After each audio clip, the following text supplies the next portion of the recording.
Bonjour belle âme, bienvenue dans ce podcast qui se veut très spontané et relié au cœur, dans lequel je vais te raconter mon histoire flamme jumelle, mais aussi ce que je vis dans ma vie de FJ. Dans cet espace, je vais également te partager les sujets qui font sens pour moi et qui me tiennent à cœur en lien avec bien sûr les flammes jumelles, mais aussi la reconnexion à soi. Je suis Marissa Hugued, en relation FJ depuis plus de 25 ans et mariée à ma flamme jumelle. Je suis éveilleuse d'âme et auteure. J'accompagne depuis presque 10 ans maintenant les personnes qui viennent à moi en étant reliées à leur âme. Je leur transmets les messages que j'entends, que je perçois, tout en libérant leur mémoire bloquante. Depuis quelques années maintenant, j'accompagne de plus en plus de flammes jumelles sur leur chemin d'éveil. Bienvenue dans cet espace qui se veut authentique. Je te souhaite une très belle écoute. Et si ce podcast te plaît, n'hésite pas à laisser un commentaire. Merci.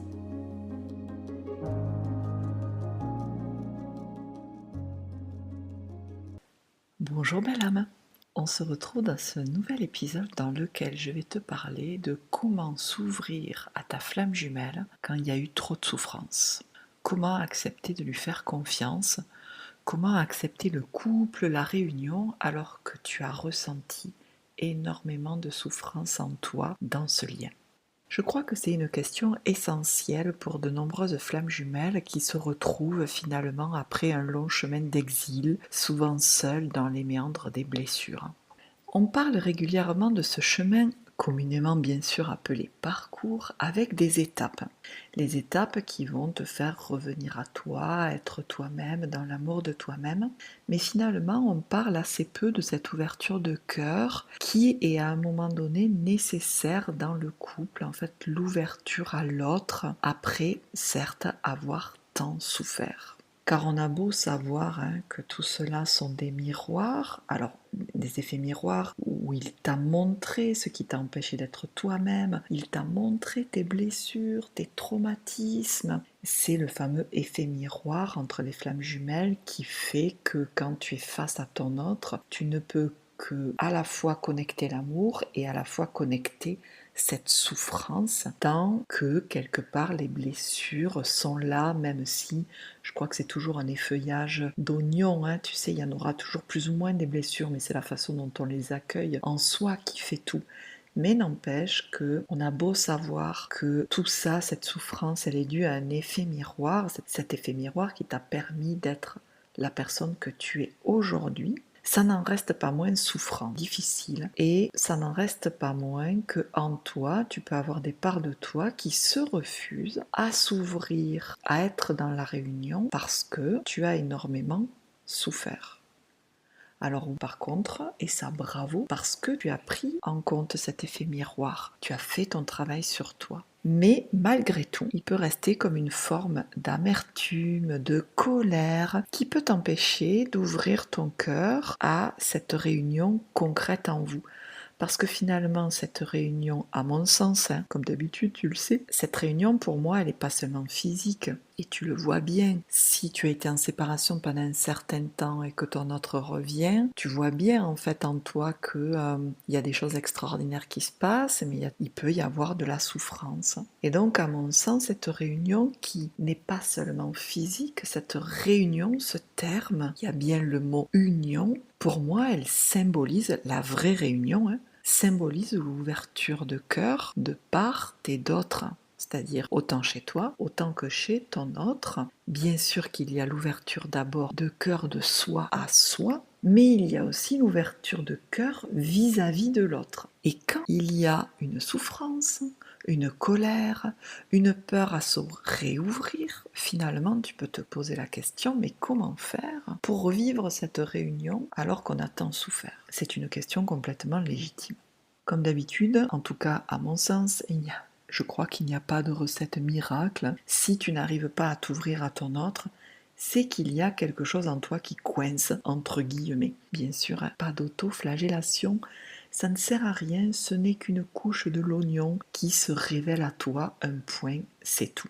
Car dans ce chemin, il y a plusieurs temps. Je ne suis pas en train de te parler à des différentes étapes. Tu rencontres ton autre, il y a la lune de miel, il y a la séparation, tout cela. C'est pas du tout ça pour moi que je suis en train de te parler. C'est comme si je vais te partager là ma façon de voir cette relation. Et c'est comme si je percevais qu'il y avait plusieurs temps.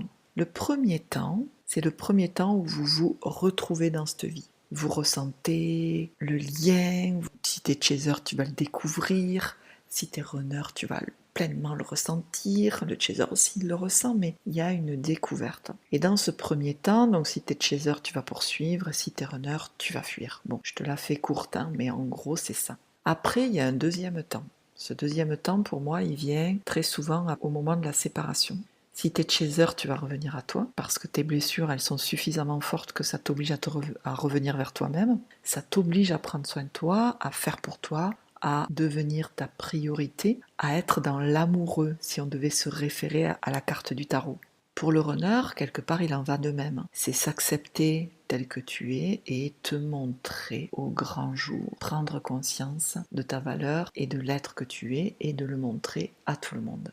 Et il y a ce troisième temps qui est pour moi celui de s'ouvrir à l'autre, celui de refaire confiance, celui de se réouvrir à son autre. Mais si je devais finalement être quand même plus précise, je crois que je resterai sur le terme de s'ouvrir à l'autre, parce que je crois que tu ne t'es jamais vraiment ouverte à l'autre en étant authentique.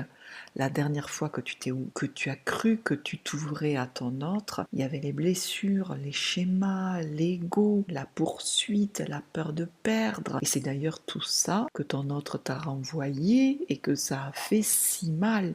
Et qui fait qu'à l'heure d'aujourd'hui, ton inconscient, tes cellules, une part de toi, ton âme reste fixée sur cette souffrance, un petit peu comme tu sais, chat échaudé craint l'eau froide. Il est à mes côtés, mais je ne vais pas me réouvrir. Tu n'étais pas ouverte avec le cœur seulement, tu étais ouverte avec le cœur, mais aussi avec les blessures. Et donc, tout ça, ça équivaut à ce que je te disais tout à l'heure, c'est une fois de plus une histoire de miroir, une peur de la souffrance, une peur de ressouffrir qui s'éveille en toi et qui fait que il a beau être à tes côtés, tu as peur, tu n'arrives pas à dépasser cette souffrance qui est en toi pour pouvoir t'ouvrir. Même si, au fond de toi, tu veux t'ouvrir à ce que tu ressens, à lui, mais tu ne le peux pas car tu souffres. Et peut-être même qu'il y a une forme en toi de colère, de vengeance à vouloir le faire souffrir autant qu'il t'a fait souffrir. Personnellement, c'est ce que j'ai eu pendant un petit moment où j'avais une colère immense contre lui. Bien sûr, je n'arrivais pas à voir que c'était ma propre colère contre moi. C'était quand même plus facile de lui mettre dessus, mais j'avais envie de lui faire mal tellement il m'avait fait mal. Mais tout ça, c'est parce que j'étais blessée et que je n'arrivais pas à le voir. On en revient à tout ça. C'est juste de toi à toi. Quelque chose n'est pas digéré. Et peut-être qu'aujourd'hui, tu attends encore quelque chose de lui. Qu'il soit dans l'amour, dans la démonstration de cet amour, qu'il soit dans ses émotions, honnête. Et tout ça, peut-être que ça ne se passe pas. J'ai presque envie de dire, c'est normal que ça ne se passe pas. C'est normal parce que si tu crains l'homme, le masculin qu'il y a en chacun de nous, comment tu veux avoir en face de toi quelqu'un qui se livre, qui soit honnête dans ses parts d'ombre, dans ses peurs, comme dans ses parts de lumière, si au fond de toi tu n'es pas en paix avec le masculin. Quand je parle de masculin, je parle de l'homme, mais aussi de l'énergie qu'on a en chacun de nous. Alors si au fond de toi tu souhaites ouvrir le cœur à ton autre, l'intention sera d'aller apaiser cette ou ces parts de toi qui sont encore dans la souffrance. Effet miroir, de soi à soi. Le chemin sera aussi d'aller prendre sa responsabilité. C'est important, la responsabilité dans tout ce que tu n'as pas pu faire, dans tout ce que tu n'as pas pu être, dans tout ce que tu n'as pas pu dire, d'aller dans la compassion pour toi, dans peut-être le pardon aussi pour toi, de ces parts-là qui n'ont pas pu.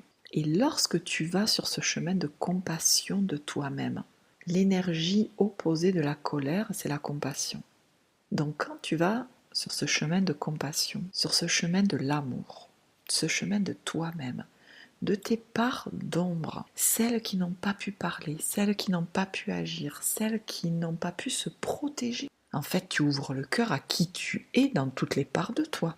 Tu peux alors peut-être entrevoir que pour l'autre, finalement, c'est pas si facile que ça, puisque toi-même t'es passé par là. Donc tu vas, par cette compassion que tu as envers toi-même et que tu vas pouvoir peut-être progressivement placer par rapport à ton autre, tu vas commencer à déverrouiller la porte qui est fermée à cet amour. Donc comme d'habitude, il n'y a pas de recette miracle. Une fois de plus, c'est revenir à toi, car dans toute cette relation, c'est une histoire de toi à toi. Et c'est toi qui décides et qui finalement fait en sorte d'être dans cette relation ou pas, d'apaiser ses souffrances ou pas. Car c'est pas à ton autre en fait de te démontrer qu'il t'aime. Car il ne peut pas vibratoirement si en toi tu as une colère contre lui par exemple, contre l'homme. Et l'homme, ça a de multiples facettes. Le masculin dans une femme, peut-être le père, peut-être dans la lignée, les anciennes vies. Donc voilà, le comment faire, toujours revenir à soi, faire ce travail sur soi pour apaiser les parts de soi qui sont encore en souffrance et qui font que ton cœur ne s'ouvre pas. Et il ne s'ouvre pas car il y a une souffrance, une peur terrible, peut-être due à des traumas d'enfance, d'ancienne vie, de ta lignée, de tout ça en même temps. Et finalement, j'ai envie de dire presque qu'importe, car même si tu le sais, il faut quand même aller apaiser, faire le travail sur soi seul ou accompagné. Parce que la vie, elle va t'amener à aller voir tout ça. Parce que si tu ne t'ouvres pas, il va peut-être y avoir des conflits. Et puis peut-être même que ça ne passera pas par le lien entre vous et ça passera par quelqu'un d'autre, entre guillemets, une autre situation. Et sans trop rentrer dans les détails, c'est exactement ce que j'ai vécu ces derniers jours. En fait, j'ai vécu une situation avec un de mes animaux de compagnie où ça a été terrible parce qu'elle m'a amené voir ce que je pensais avoir vu, mais pas aussi profondément. Et ça a été relativement compliqué. Et à la fois, il fallait bien y aller, mais ayant ma flamme jumelle à mes côtés, je n'y arrivais pas, tellement j'étais dans la peur tout le temps. Donc c'est passé, j'ai envie de dire, par quelqu'un d'autre. Et tout ce travail sur toi que tu fais, que ce soit seul ou accompagné, en fait tu le fais pour toi. Parce que tu en as marre d'avoir le cœur fermé. Le cœur fermé à cet amour que l'autre finalement pourrait te donner. D'avoir le cœur fermé à recevoir son amour. Car au fond, c'est arriver à faire confiance à l'autre. Et j'arrive à faire confiance à l'autre parce que je suis en pleine conscience de mes capacités à me protéger. C'est ça qu'il faut que tu te dises, c'est vers ça qu'il faut aller. Tu as pleinement conscience de ce que tu es capable de faire pour toi, justement dans ce masculin. Que tu es capable de te protéger, que tu es capable de parler, que tu es capable de revenir à toi s'il y a une blessure qui se réveille, mais aussi que tu es capable de t'ouvrir à ce qui est en toi, à l'amour pour ton autre, et de ne pas rester figé sur les conséquences douloureuses que pourrait engendrer cette ouverture, car c'est ce que tu as vécu en fait dans ton passé. Mais finalement, ce passé, il n'existe que si tu lui laisses la place d'exister. Mais si en toi tu te dis ok, j'ai envie d'ouvrir à mon autre, je n'y arrive pas, ok, je vais voir, je vais libérer, je vais légitimer ce qui fait que je n'y arrive pas.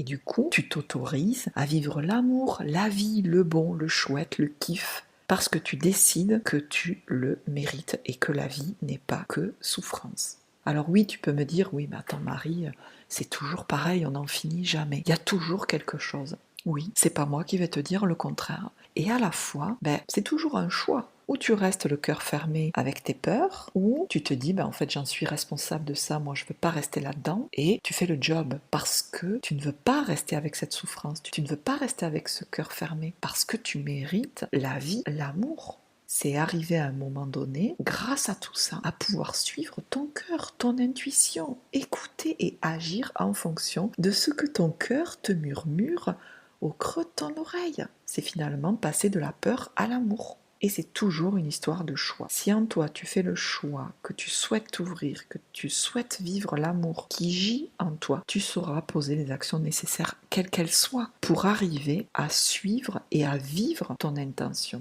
Donc il s'agit finalement toujours de la même chose. Légitimer, écouter, et à un moment donné de ne plus se laisser gouverner par sa peur.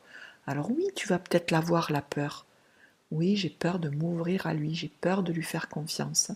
Mais où tu restes dans cette peur, où tu t'ouvres, en fait, et c'est là que tu ne te laisses plus gouverner par ta peur. Tu es donc capable de t'écouter, d'écouter ta peur, pour la réconforter tout en agissant comme ton cœur te le dit. Et c'est le principe même de la vie. Parce que parfois, tu as envie d'aller sur un chemin, tu as la trouille. Quand tu as trop la trouille, t'y vas pas. L'univers va te représenter une situation, j'ai envie de dire, un peu similaire, mais qui te fait éveiller en toi cette même envie, mais aussi cette même peur. Plus tu écoutes ta peur, plus tu apaises, plus tu comprends ce que tu vis, plus tu libères par tout ton travail sur toi, de tout ce que tu fais de toi en étant accompagné et tout ça, tout le tralala, si je puis dire. Tout ça, à un moment donné, ça va faire que tu vas arriver à une situation où j'ai peur, mais j'ai envie d'y aller. Allez, ben j'y vais, je ne me laisse pas gouverner par ma peur, elle est là, je ne la suis pas, je la prends en compte, mais je vais vers ce que j'ai envie. Et ça, je crois que c'est tout l'apprentissage de la vie,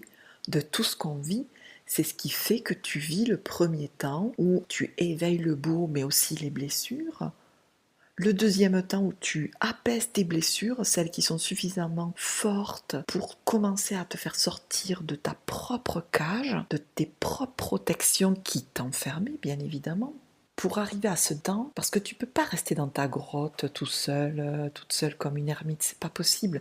Même si tu as du monde à côté de toi, même si tu es à côté de toi, si tu restes le cœur fermé, la vie aussi va être fermée. Donc on en revient toujours à ce choix de j'y vais, mais j'ai la trouille, mais je prends compte de ma trouille. Et c'est là où ça ne fait qu'être un cercle vertueux dans le sens où tu te démontres que tu es capable par toi-même d'aller vers là où tu le souhaites. Donc c'est le yang qui va soutenir ton yin, donc ton masculin intérieur qui va soutenir ton féminin intérieur. Tu as une idée, une intention et tu la mets en pratique quelque part. Et donc en toi, ça engramme dans tes cellules, dans tes corps vibratoires, l'aspect de je suis capable de faire pour moi, d'agir pour moi et donc je suis capable de me protéger s'il y a quoi que ce soit. Je suis capable d'écouter ce qu'il y a en moi, d'être finalement une bonne mère pour soi. Donc c'est très vertueux, mais j'ai envie de dire plutôt et n'oublie pas que tout ça c'est un chemin, que c'est jour après jour et que cet été 2024, on est extrêmement chamboulé, que mis à l'épreuve pour aller voir ce qui est douloureux en soi et qui empêche que le bon s'ouvre, donc jour après jour. Et ce chemin, tu le fais pour toi, car tu es ta priorité, et le couple n'est finalement qu'une conséquence de tout cela. Il y a des jours avec et des jours sans, et ça, il faut l'accepter. Si tu as écouté mon podcast où je raconte mon histoire, tu sais qu'il y a une phrase que je me répète souvent lorsque je suis face à ma flamme jumelle, mais pas que finalement.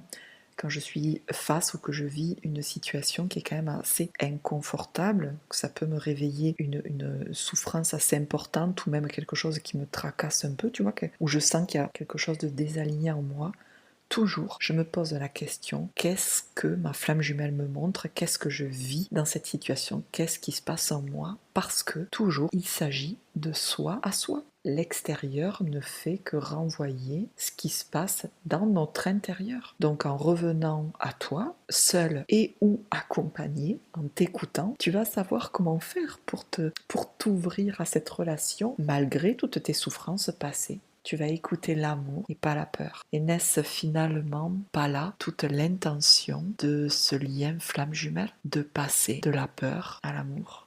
J'ai beaucoup aimé parler de ce sujet avec toi, car j'ai la sensation qu'il n'est pas beaucoup abordé et je crois que ça fait partie, au-delà du lien de flamme jumelle, de pouvoir vivre des relations saines. Parce que quand tu as le cœur ouvert, que tu es authentique et que tu as quelqu'un en face qui ne te respecte pas, tu es capable du coup de couper, de recadrer. Mais aussi quand tu as quelqu'un en face de toi qui veut aussi une relation authentique, c'est merveilleux. Donc tout cela, ça s'applique certes à la flamme jumelle, mais pas que.